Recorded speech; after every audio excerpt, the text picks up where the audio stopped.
Cambridge English, IELTS 12, Tests 5 to 8.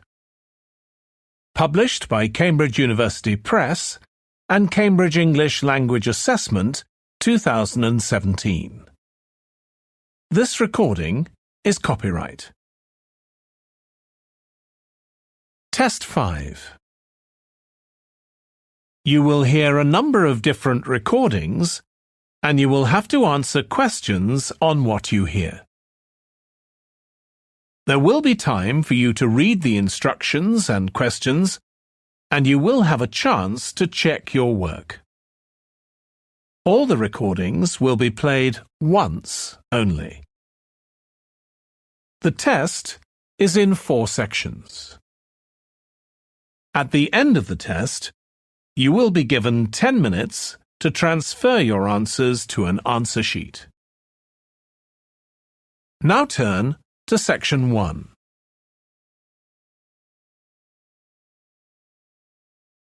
Section 1. You will hear a man inquiring in a tourist centre about activities suitable for families. First, you have some time to look at questions 1 to 4.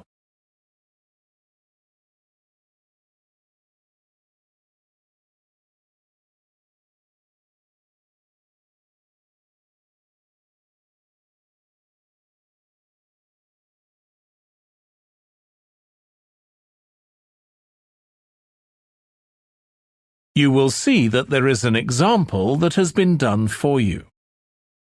On this occasion only, the conversation relating to this will be played first. Hi, can I help you? I'd like to find out if you have any excursions suitable for families. Sure. How about taking your family for a cruise? We have a steamship that takes passengers out several times a day. It's over 100 years old. The cruise takes place on a steamship. So steamship has been written in the space. Now we shall begin. You should answer the questions as you listen because you will not hear the recording a second time. Listen carefully and answer questions 1 to 4. Hi, can I help you? I'd like to find out if you have any excursions suitable for families. Sure. How about taking your family for a cruise? We have a steamship that takes passengers out several times a day. It's over 100 years old. That sounds interesting. How long is the trip? About an hour and a half. And don't forget to take pictures of the mountains. They're all around you when you're on the boat and they look fantastic. Okay. And I assume there's a cafe or something on board? Sure. How old are your children? My daughter's 15 and my son's 7. Right. Well, there are various things you can do once you've crossed the lake to make a day of it. One thing that's very popular is a visit to the country farm. You're met off the boat by the farmer and he'll take you to the holding pens where the sheep are kept. Children love feeding them. My son would love that. He really likes animals. Well, there's also a 40-minute trek round the farm on a horse if he wants. Do you think he'd manage it? He hasn't done that before. Sure. It's suitable for complete beginners. Good. And again, visitors are welcome to explore the farm on their own, as long as they take care to close gates and so on. There are some very beautiful gardens along the side of the lake which also belong to the farm. They'll be just at their best now. You could easily spend an hour or 2 there. Okay, well, that all sounds good. And can we get lunch there? You can, and it's very good, though it's not included in the basic cost. You pay when you get there. Right. Before you hear the rest of the conversation, you have some time to look at questions 5 to 10.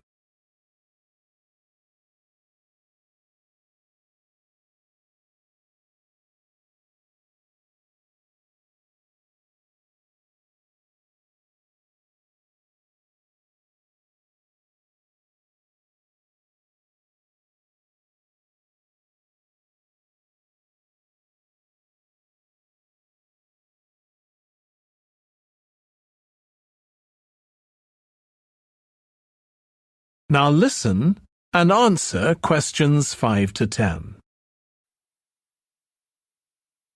So, is there anything else to do over on that side of the lake? Well, what you can do is take a bike over on the ship and then go on a cycling trip. There's a trail there called the Back Road.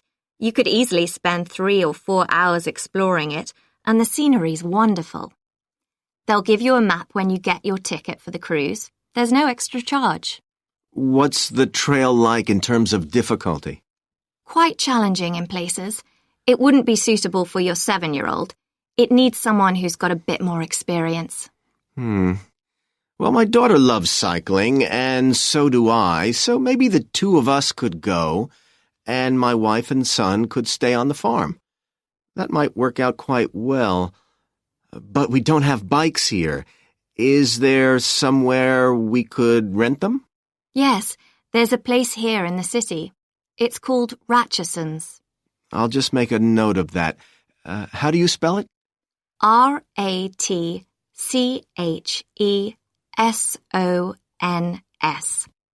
It's just by the cruise ship terminal. Okay.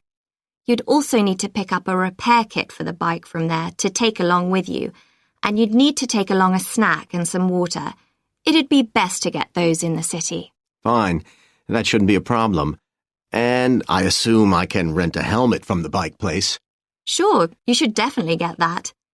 It's a great ride, but you want to be well prepared because it's very remote. You won't see any shops round there or anywhere to stay, so you need to get back in time for the last boat. Yeah.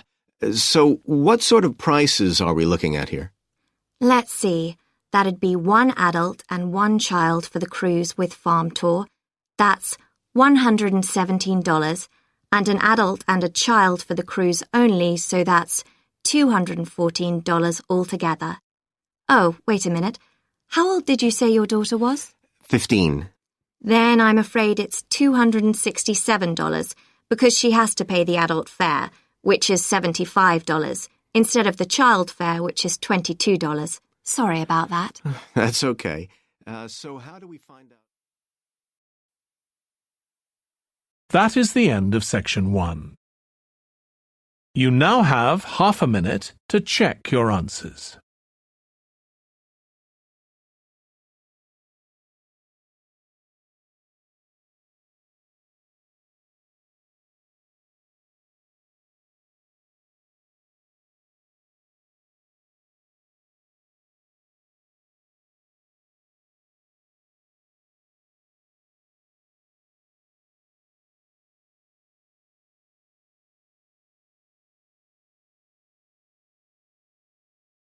Now turn to section 2.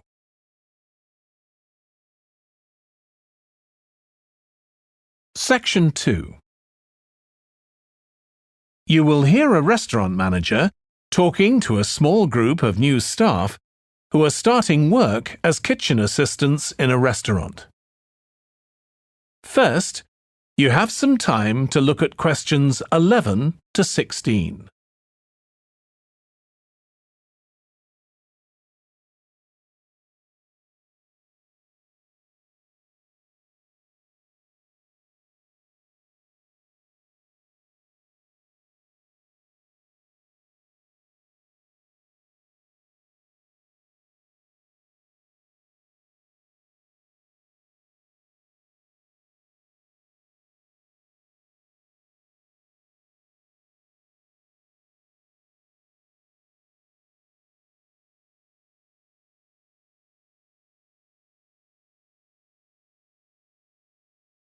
Now listen carefully and answer questions 11 to 16. Good morning, everyone. My name's Joy Parkins, and I'm the restaurant manager. And I understand that none of you have had any previous experience as kitchen assistants. Well, you might be feeling a bit nervous now, but most of our kitchen assistants say they enjoy the work. OK, they might get shouted at sometimes, but it's nothing personal. And they're pleased that they have so many different things to do, which means they never get bored. And I'll tell you straight away that if you do well, we might think about moving you up and giving you some more responsibility. Right, well, you've all shown up on time, which is an excellent start. Now, I'm glad to see none of you have unsuitable footwear, so that's good. You need to be careful as the floors can get very wet and slippery. Those of you with long hair have got it well out of the way, but some of you'll need to remove your rings and bracelets. Just put them somewhere safer today, and remember to leave them at home tomorrow, as they can be a safety hazard. Now, it's going to be a busy day for you all today. We don't have any tables free for this evening, and only a few for lunch. Fortunately, we've got our head chef back. He was away on holiday all last week, which meant the other chefs had extra work. Now, I'll tell you a bit more about the job in a minute, but first, some general regulations. For all of you, whatever your age, there's some equipment you mustn't use until you've been properly trained, like the waste disposal system, for example, for health and safety reasons. Then I think there are 2 of you here who are under 18. That's Emma and Jake, isn't it? Right, so for you 2, the meat slicer is out of bounds, and of course none of you are allowed to use the electric mixer until you've been shown how it works. Now, you may have heard that this can be a stressful job, and I have to say that can be true. You'll be working an 8-hour day for the first week, though you'll have the chance to do overtime after that as well if you want to. But however long the hours are, you'll get a break in the middle. What you will find is that you're on your feet all day long, lifting and carrying, so if you're not fit now, you soon will be. You'll find you don't have much chance to take it easy. When someone tells you to do something, you need to do it straight away. But at least we do have a very efficient air conditioning system compared with some kitchens. Before you hear the rest of the talk, you have some time to look at questions 17 to 20.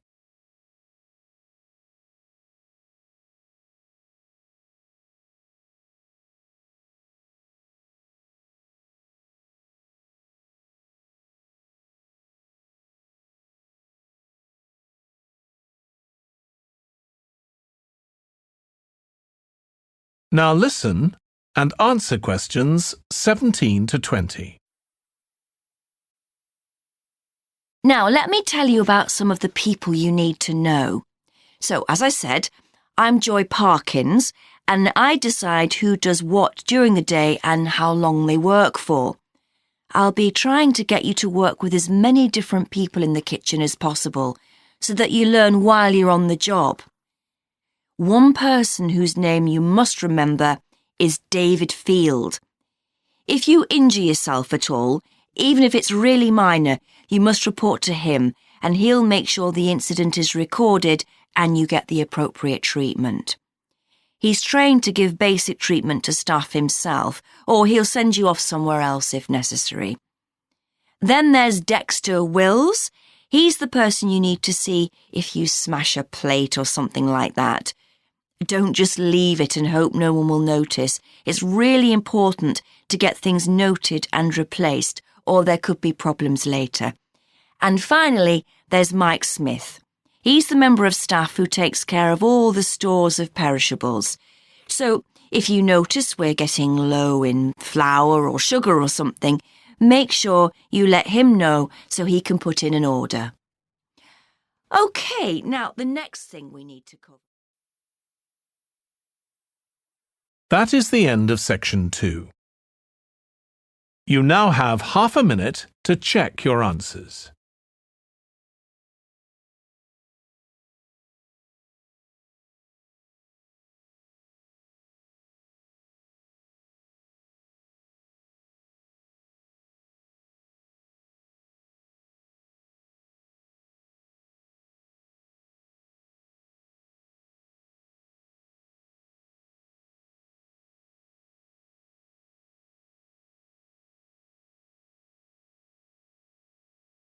Now turn to Section 3.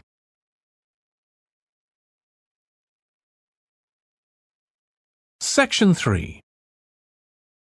You will hear two students called Trudy and Stuart, who are both studying to be librarians, discussing a paper that they are going to write together. First, you have some time to look at questions 21 to 23.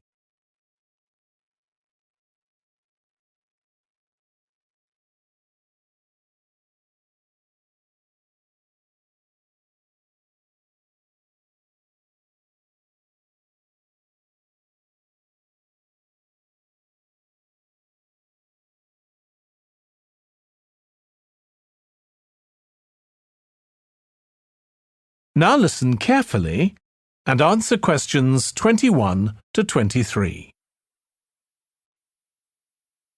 OK, Stuart, we need to start planning our paper on public libraries. Have you thought of an angle yet? Well, there's so much we could look into. How libraries have changed over the centuries, for instance, or how different countries organise them. What do you think, Trudy? Maybe we should concentrate on this country and try and relate the changes in libraries to external developments, like the fact that far more people can read than a century ago, and that the local population may speak lots of different languages. We could include something about changes in the source of funding too. Yes, but remember we're only supposed to write a short paper, so it's probably best if we don't go into funding in any detail. Right. Well, shall we just brainstorm a few ideas to get started? OK. We obviously need to look at the impact of new technology, particularly the internet. Now that lots of books have been digitalised, people can access them from their own computers at home. And if everyone did that, libraries would be obsolete. Yes. But the digitalised books that are available online for free are mostly out of copyright, aren't they? And copyright in this country lasts for 70 years after the author dies. So you won't find the latest bestseller or up-to-date information. That's an important point. Anyway, I find it hard to concentrate when I'm reading a long text on a screen. I'd much rather read a physical book. And it takes longer to read on a screen. Oh, I prefer it. I suppose it's just a personal preference. I expect the libraries will go on evolving in the next few years. Some have already become centres where community activities take place, like local clubs meeting there. I think that'll become even more common. I'd like to think so. And that they'll still be serving their traditional function, but I'm not so sure. There are financial implications after all. What I'm afraid will happen is that books and magazines will all disappear and there'll just be rows and rows of computers. They won't look anything like the libraries we're used to. Well, we'll see. Before you hear the rest of the discussion, you have some time to look at questions 24 to 30.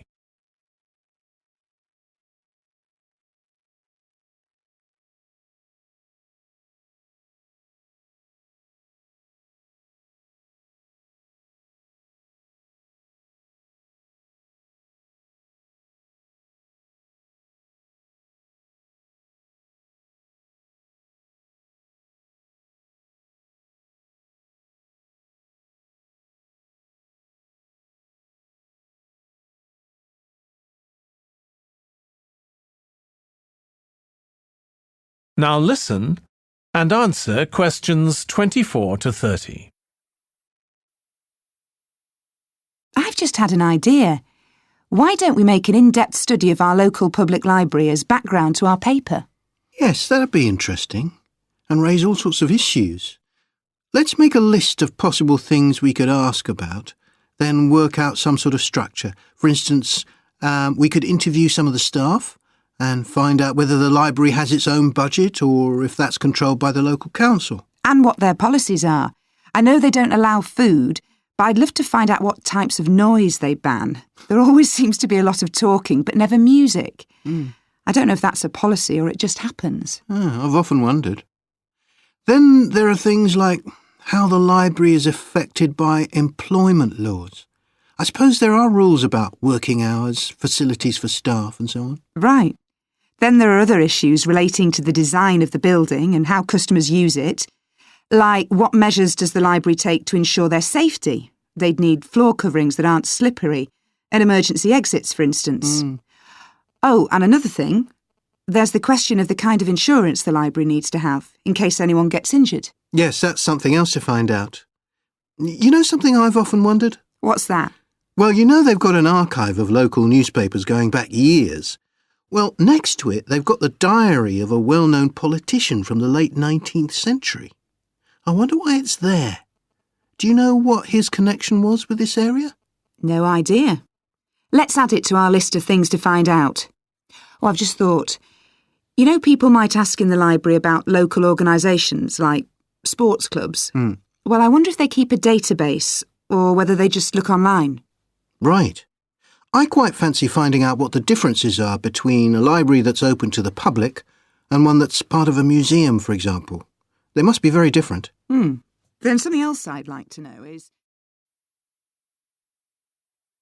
That is the end of section 3. You now have half a minute to check your answers.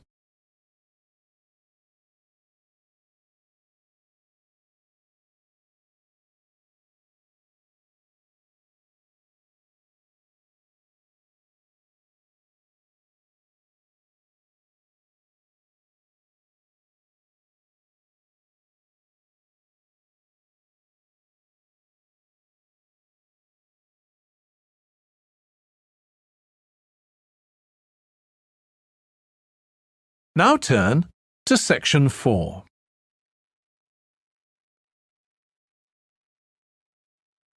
Section 4. You will hear part of a lecture for business students about business values. First, you have some time to look at questions 31 to 40.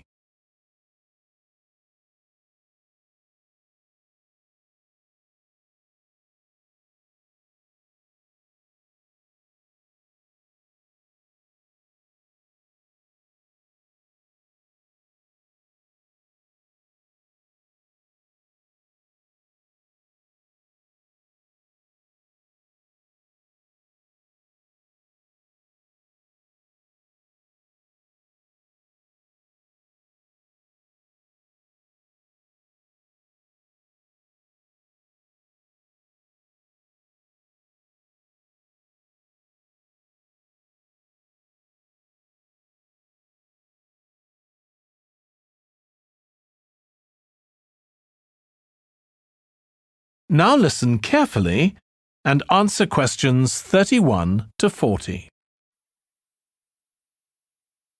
In public discussion of business, we take certain values for granted. Today, I'm going to talk about 4 of them: collaboration, hard work, creativity, and excellence. Most people would say they're all good things. I'm going to suggest that's an oversimple view. The trouble with these values is that they're theoretical concepts, removed from the reality of day-to-day business. Pursue values by all means, but be prepared for what may happen as a result. They can actually cause damage, which is not at all the intention. Business leaders generally try to do the right thing, but all too often the right thing backfires if those leaders adopt values without understanding and managing the side effects that arise. The values can easily get in the way of what's actually intended. Okay, so the first value I'm going to discuss is collaboration. Let me give you an example. On a management training course I once attended, we were put into groups and had to construct a bridge across a stream, using building blocks that we were given. The rule was that everyone in the team had to move at least one building block during the construction. This was intended to encourage teamwork. But it was really a job best done by one person.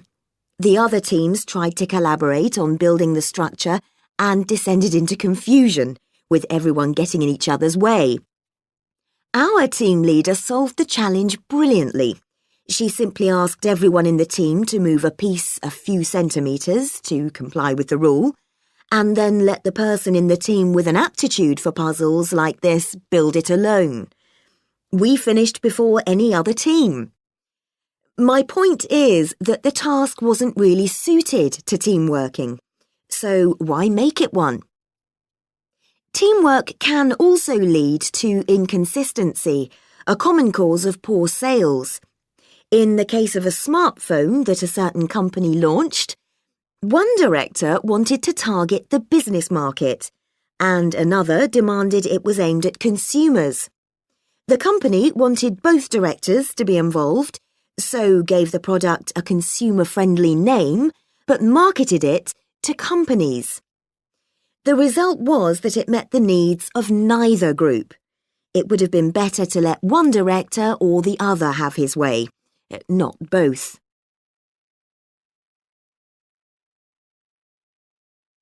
Now, industriousness, or hard work. It's easy to mock people who say they work hard. After all, a hamster running around in a wheel is working hard and getting nowhere. Of course, hard work is valuable, but only when properly targeted. Otherwise, it wastes the resources that companies value most, time and energy, and that's bad for the organisation. There's a management model that groups people according to 4 criteria: clever, hard-working, stupid, and lazy. Here, lazy means having a rational determination not to carry out unnecessary tasks. It doesn't mean trying to avoid work altogether. Most people display 2 of these characteristics, and the most valuable people are those who are both clever and lazy. They possess intellectual clarity and they don't rush into making decisions. They come up with solutions to save the time and energy spent by the stupid and hard-working group. Instead of throwing more man-hours at a problem, the clever and lazy group looks for a more effective solution. Next, we come to creativity. This often works well. Creating an attention-grabbing TV commercial, for example, might lead to increased sales. But it isn't always a good thing. Some advertising campaigns are remembered for their creativity without having any effect on sales. This happened a few years ago with the launch of a chocolate bar. Subsequent research showed that plenty of consumers remembered the adverts, but had no idea what was being advertised. The trouble is that the creator derives pleasure from coming up with the idea and wrongly assumes the audience for the campaign will share that feeling. A company that brings out thousands of new products may seem more creative than a company that only has a few, but it may be too creative and make smaller profits. Creativity needs to be targeted to solve a problem that the company has identified. Just coming up with more and more novel products isn't necessarily a good thing. And finally, excellence. We all know companies that claim they strive for excellence, but it takes a long time to achieve excellence. In business, being first with a product is more profitable than having the best product. A major study of company performance compared pioneers, that is, companies bringing out the first version of a particular product, with followers, the companies that copied and improved on that product. The study found that the pioneers commanded an average market share of 29%, while the followers achieved less than half that, only 13%, even though their product might have been better. Insisting on excellence in everything we do is time-consuming, wastes energy, and leads to losing out on opportunities. Sometimes second-rate work is more worthwhile than excellence. Make sure it's excellent sounds like a good approach to business, but the just get started approach is likely to be more successful. That is the end of section 4. You now have half a minute to check your answers.